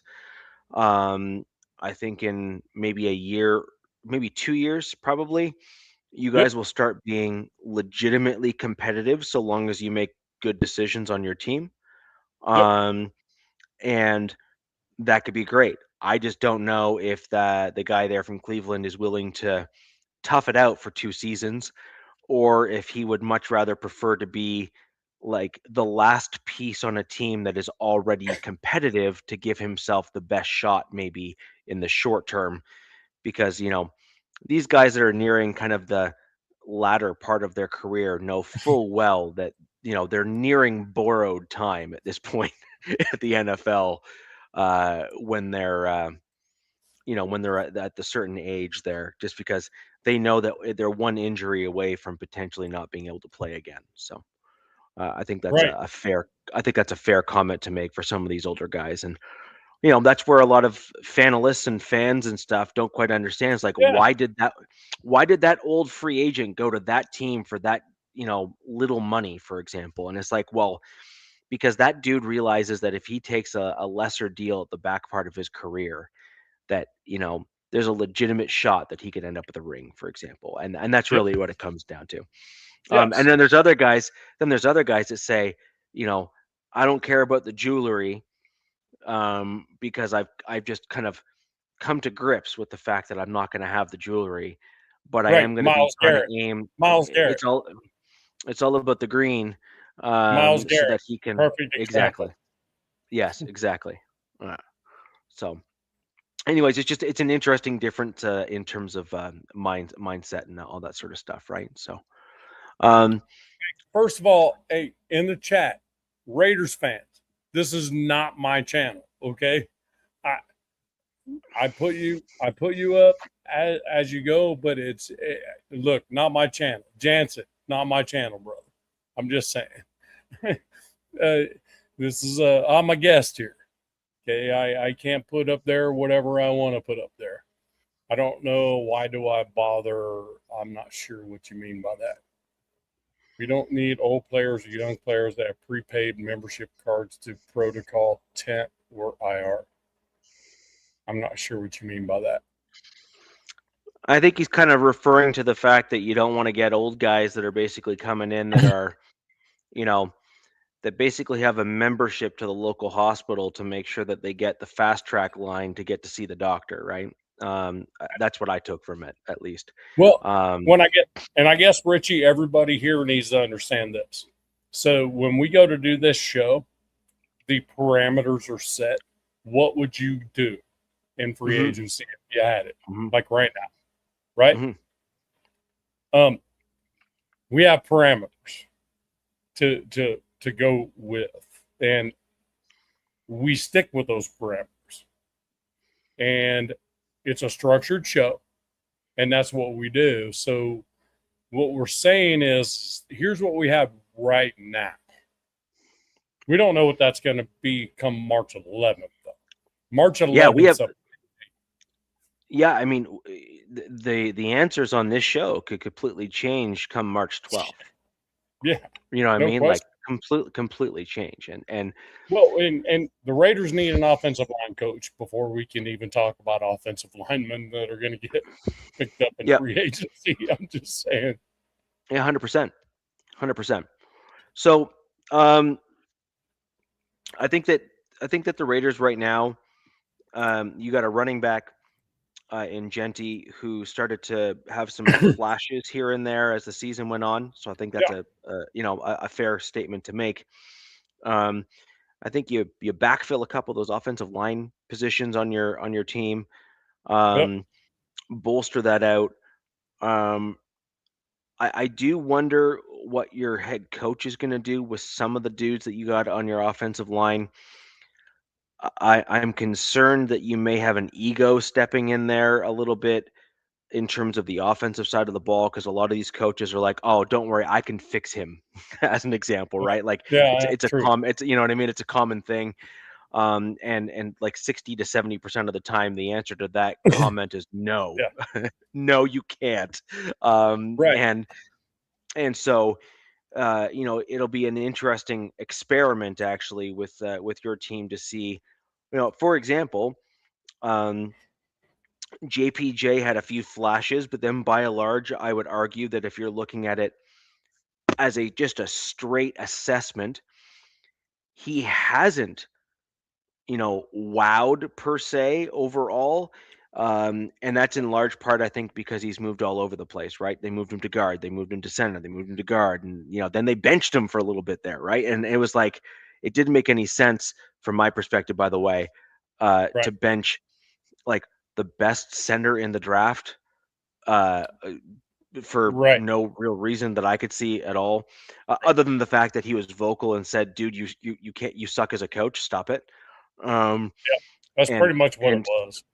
yeah, and so, anyways, I think that there's more talent on the Raiders than your team gets credit for.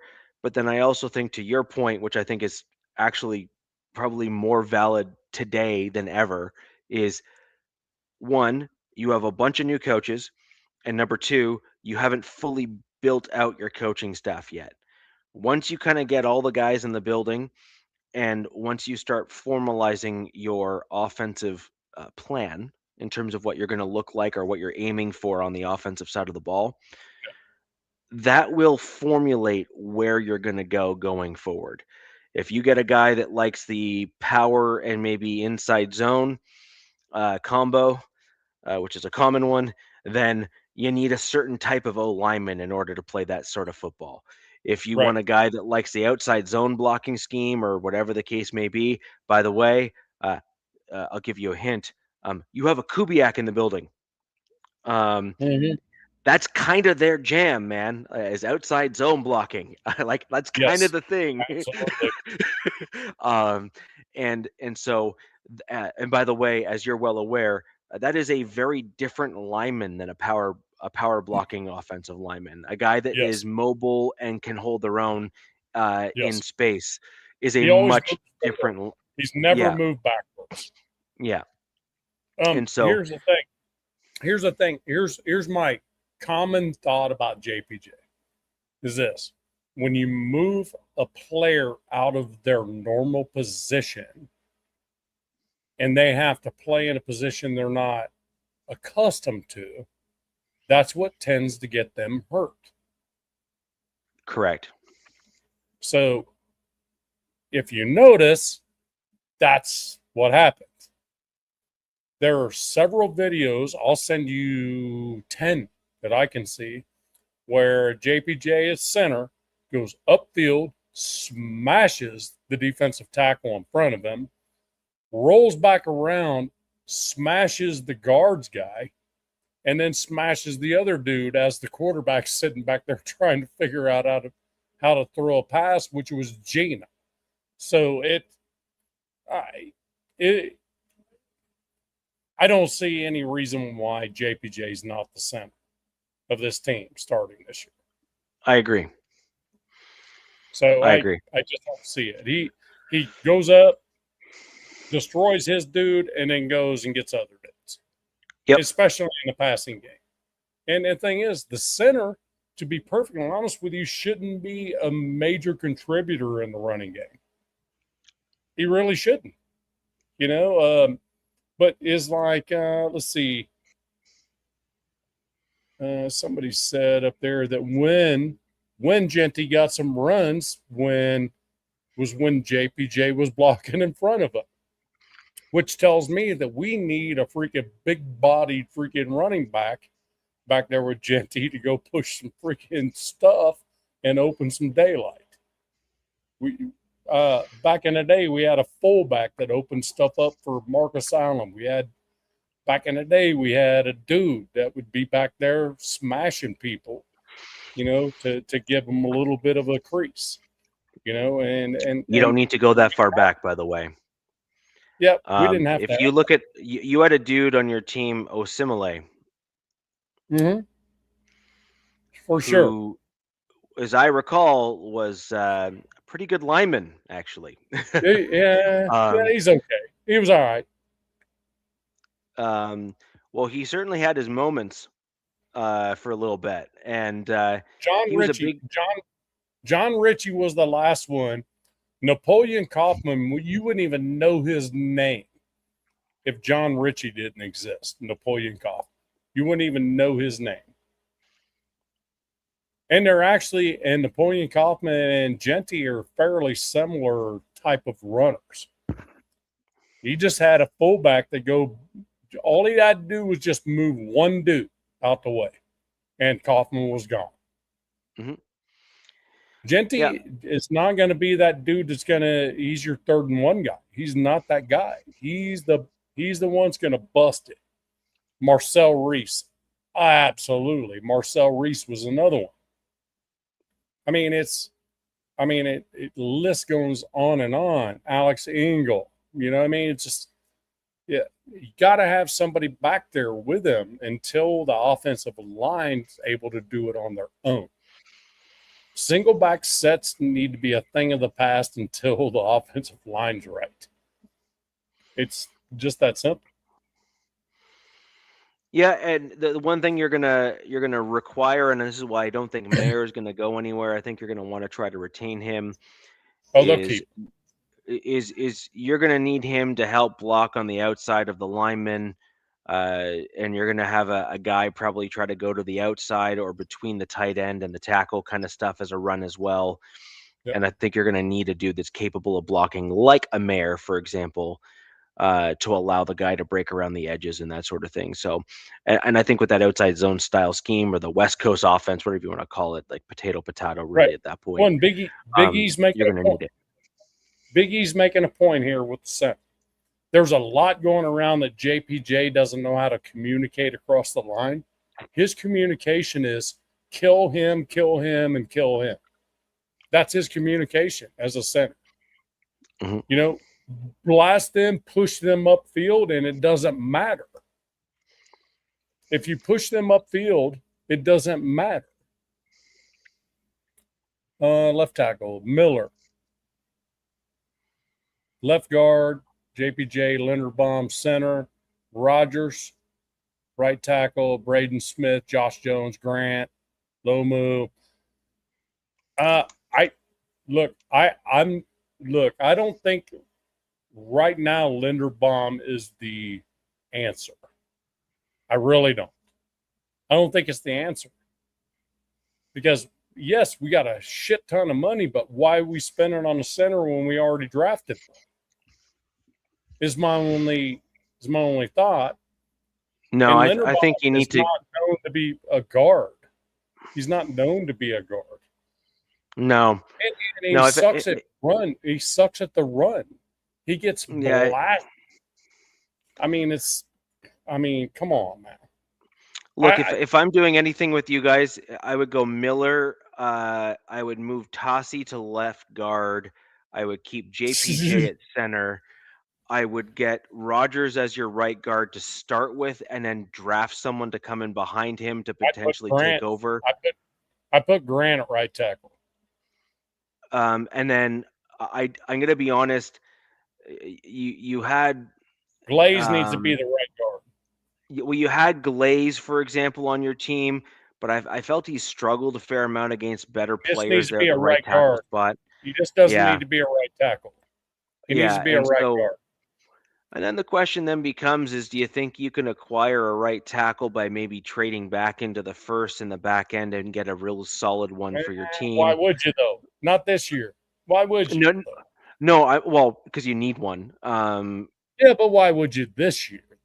Yeah, for starters, if you solidify your offensive line with young offensive line talent, you have JPJ's got another 2 years, I think, and then you got and then you got like the rest of your guys. Like Rogers is a rookie, so he's going to do a second year next year. Yes, Rogers. So you got some. Yeah, so you got some years on those guys. So why would you get a right tackle? Because you got guys that can build some chemistry with themselves for 2 or 3 years, making sure you got the right guys in the right spot. Yeah, and if they make sense, then you can extend them, right? And that's a key. What Pete didn't do was allow an offensive line to create chemistry. They changed it over and over again. You can't just rotate an offensive line like that over and over again. You just can't do it. No. I mean, yeah, if there's rotation in for a spell to spell somebody because they are freaking dead, that's okay. I get that. But to change it every game, that is just asinine. I don't get the whole process there. That's the very reason Chip Kelly was gone quickly. I'm thinking. Show me a team that does that, and I'll show you a team that loses a lot of games. Exactly, 100%. I'm sorry, it's just a fact. It's got a proven track record in the NFL, and so, and the crazy thing is, there's no way. Pete Carroll has been doing this long enough to know that if you constantly rotate your linemen, like the stats are not on your side. Like they just you are not in the win column at that point. My fair guess, and look, the nation's gonna hate me. Pete Carroll was brought in for a tank season. Willing to pay him his $15 million to leave after he tanks. I don't know. I mean, was it a conversation? I don't know. But I will tell you what, something I'd like to see is this. If the rumors are true that JPJ doesn't communicate across the offensive line correctly, I would hope that Tom Brady would have some off time with JPJ to say, here's why. Here's the things you need to do that you're not doing. That in college you didn't have to do. You have to call protections across the line. You know, that kind of stuff. That it's documented that the reason JPJ was not the starting center all year was because he couldn't communicate across the line. But when I watch every video of him as a center, he blows his dude up and then goes over to where the guard's at, blows his dude up, and then looks around to see who else he can blow up. As a center, that's who I want. I mean, what else do you need to do? You don't, unless you have a shitty quarterback that can't call his own freaking protections, like Gino, you know, I mean, for crying out loud, call your own protection. All you got to do is go up and smack your center on the ass and say, I need max protect, you know, and JPJ be like, Cool. Hike it, back up, put my hands up, and push them forward. You know what I mean? I don't It know depends how. on the style, though. So it does depend on the style. So, for example, I remember Gary Kubiak when he was here at the Denver Broncos. He ran that kind of like West Coast kind of offensive shift scheme that Shanahan runs with a few twists and mixes in it. I will tell you that the challenge with that offensive line blocking scheme is if your linemen are not technically sound, as in they whiff on that first push as they're moving over, or if there's a really big, like very big and very strong interior defensive lineman, they can absolutely destroy your offensive game plan because a lot of your scheme and that style depends on that initial movement of the offensive line getting to their blocking assignment on, like, not the first one, but the second one where they actually work on the handoff from one lineman to the other. And my issue with Kubiak is that he couldn't manage the offensive game plan with lesser than offensive line talent. And we really struggled with it through a good portion of that season. Right. And he needed athletic offensive line.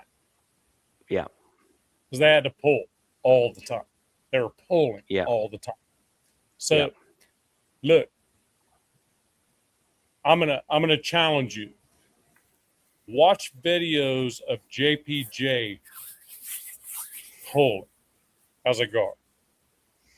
This dude refuses to not hit anybody in his path. The thing about it isn't necessarily that he cares about where the hole's supposed to be. He just figures if they're on the ground, they can't tackle the running back. Or they can't, you know what I mean? And if we had 5 of those dudes on the offensive line, then we're good. We don't need an offensive line call. We just put everybody on the ground and be done with it. You know,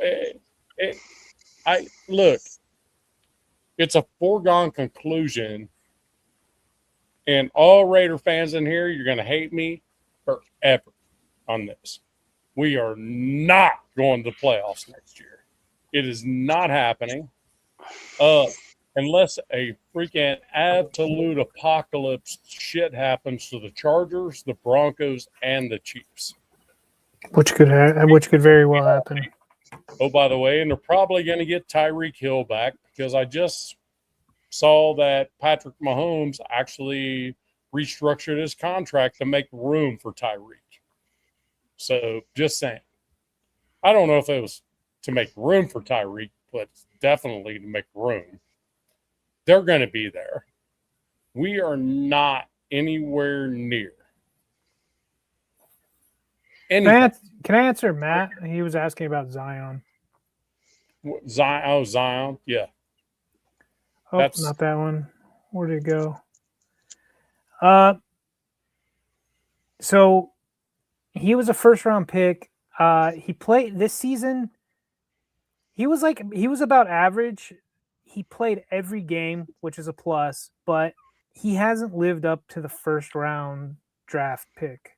Yeah, but he's only been there a year, right? What's that? He's only been there a year, right? No, we drafted him. He's going into free agency. We didn't pick up his 5th-year option. He was a first-round pick. He's our left guard, and they tried to kind of have him play some center in the off season. They really like him. Jim really likes him. The staff really likes him, but if he's trying to get like market or above market, I think it's best to let him walk. Go to another team. Well, think about this for a minute.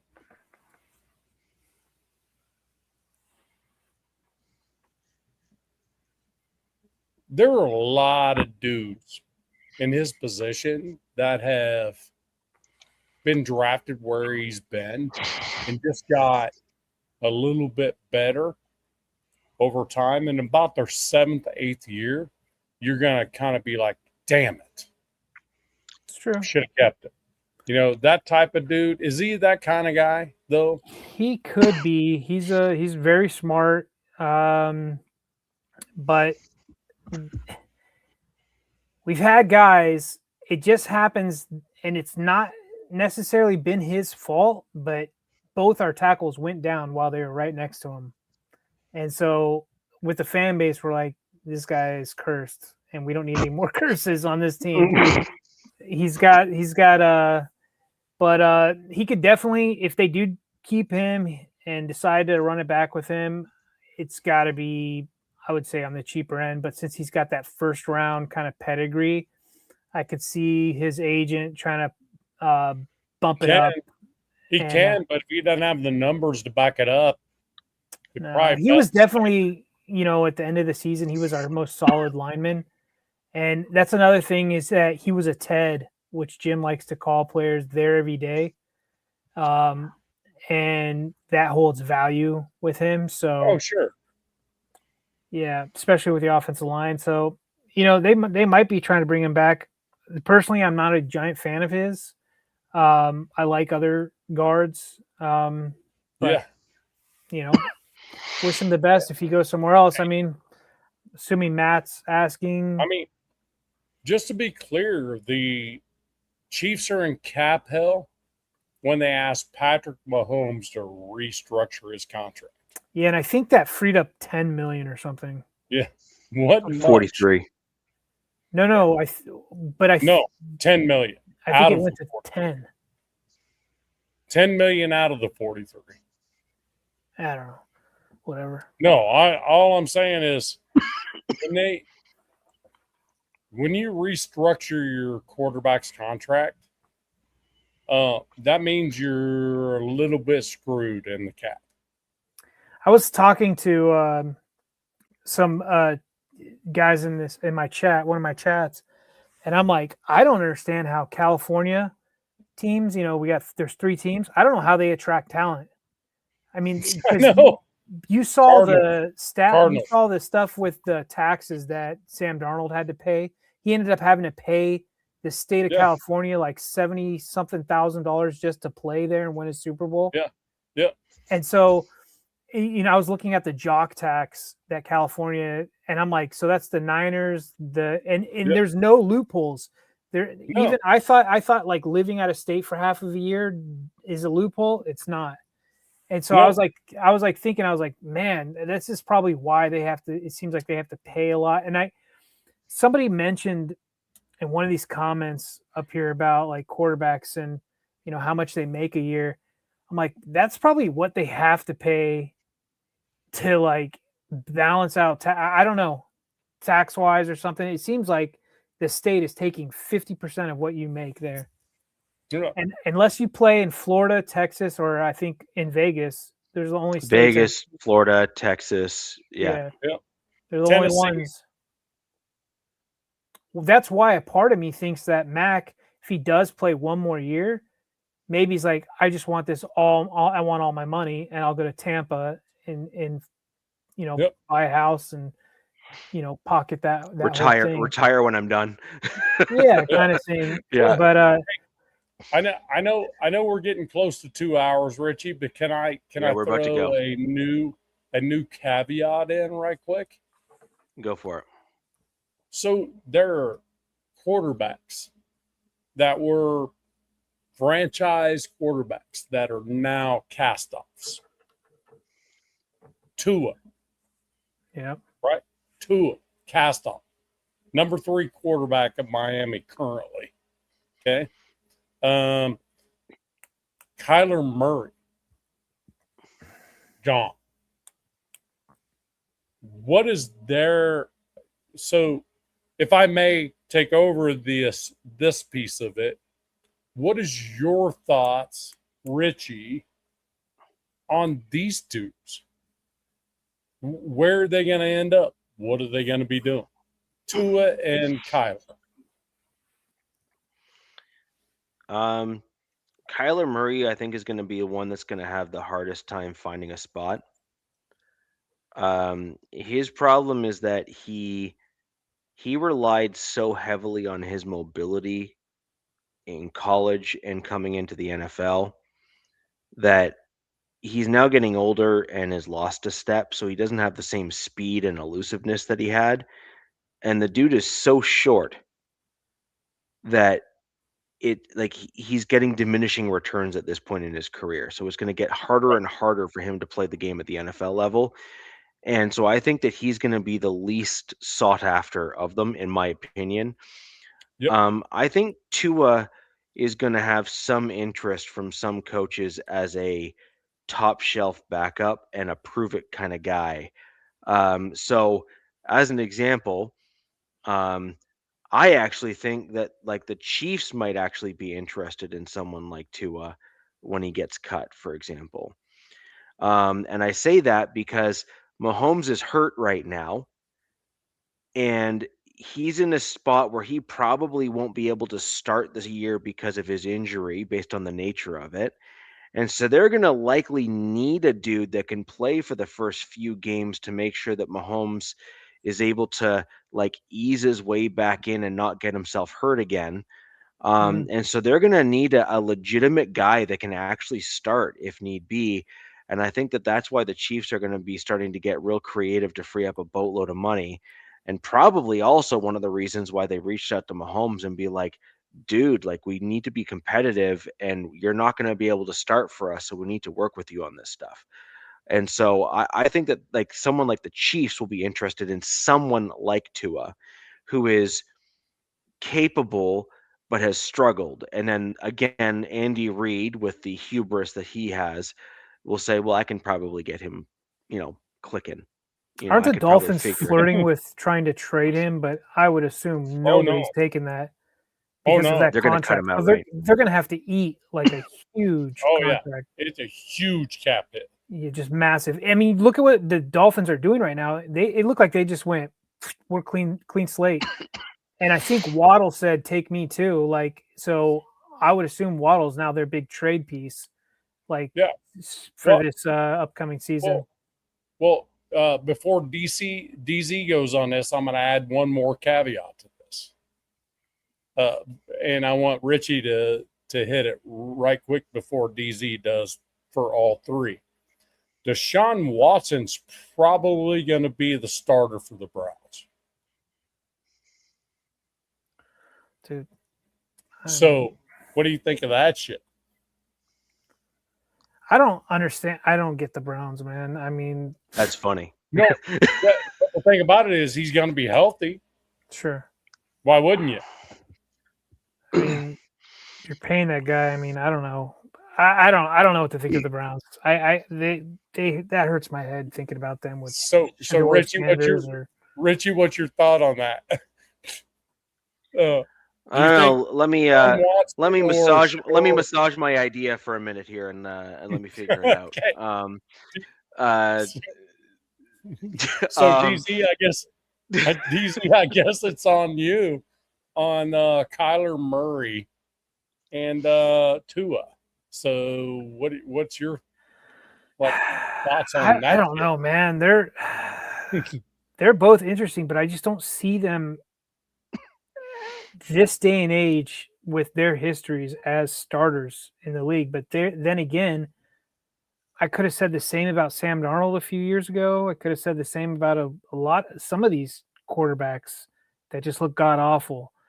Maybe there's it's the right situation.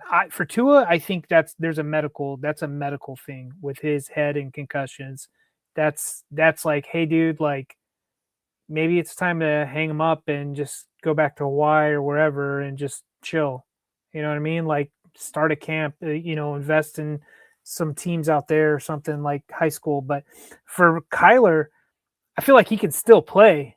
But it was obvious Brissett was the better quarterback in Arizona. And for Kyler, it's like, hey, dude, you either want to go to the UFL, CFL, or be a backup somewhere and hope the starting quarterback gets injured and you can shine again. That's the only path forward I see for him. Right. Gotcha. Here's my thought on both of them. They're both done. They're both They're what? both done as starting quarterbacks. As starting quarterbacks, they're both done. Okay. Yeah. Tua and Kyler Murray are both done as starting quarterbacks. I mean, for the amount of money that they're making, Yes. yeah, it's a like as a business, like I'm not a business owner, but if I was a business owner and I'm like, I'm paying these guys this much money and this is what's happening and this is what all the headache I have to deal with, hearing about this guy is waiting for Call of Duty to come out, or this guy could potentially be a vegetable if he slips on a fucking banana peel. Like, no thanks, dude. Like, I don't want that headache anymore, kind of deal. Like, I would take Kyler Murray on our special teams at the Raiders and just let him just kick off returner. Let's go. Kick off and punt return. Let's go. That's what I would take Kyler Murray for. I'd pay to watch. But it wouldn't be $100 million deal. I promise you that. No. No. I mean, I think these two dudes are both, their careers have played out. I think both of them just need to cash their checks and just roll. I mean, NFL, not for long. So do what you got to do, man. Yeah, I kind of agree. I think we're going to see them at best as backups, and then, the next notch below that will be straight retirement, perhaps for one or both. But I think we kind of covered off the kind of general kind of three things and all that good stuff for the show. Some interesting moves and stuff are going to be coming up over the next week or so. I'm hoping that by next week's show, we'll have the coaching staff kind of fully flushed out. And I think that that'll be an interesting talking point for all of our teams to have all of the different coaches in place to kind of see what that looks like on a go forward basis. Yeah. It'll be interesting to kind of see where our teams take things. Next week will not be the March 11th. We have another 2 shows or so until that kind of hits, or 3 shows until that hits. Please cut some people. And so, but we're going to start seeing some early cuts from some of the guys, from some of the teams that are like, they will announce that they are doing a March 11th cut sort of deal out of respect for the player. And I think that's a classy move by a lot of teams to kind of making those types of comments publicly. It helps the player out so that other teams know that they're going to be available. And just an interesting time overall in the NFL. This is where you hope to see your team making the right moves to make your team better. Yep. So, until next week, Richie, I hope to see you guys tomorrow night, Thursday night off the rails. We shall see. We shall see if I have power. I'm getting a lot of freezing rain, so we'll see if I have power. Okay, I'd love to see you guys, man. You guys are awesome. Yeah. I appreciate you guys having me on. It's awesome, absolutely, bro. Absolutely. And everybody, so this isn't about the Raiders, the Broncos, the Chargers, and the lame ass Chiefs that don't even show up over here in the corner. This is about the AFC West. That's what this is about. Right? Absolutely. Yes, sir. Yes, sir. Absolutely. Couldn't have said any better. Absolutely. So, ladies and gentlemen, on that note, we will bid you adieu, and thank you very much for joining the Wild Wild West, where the West Side's the best side. Peace. Fast lane when I pass in the street, bag of money in the passenger seat. Simcoe's been asking for me on the road from the west to the east. Way up, I might never come down, cause the coast's racking up the flame out. So high, I might never come down, so what, this is my lifestyle. Wait a minute.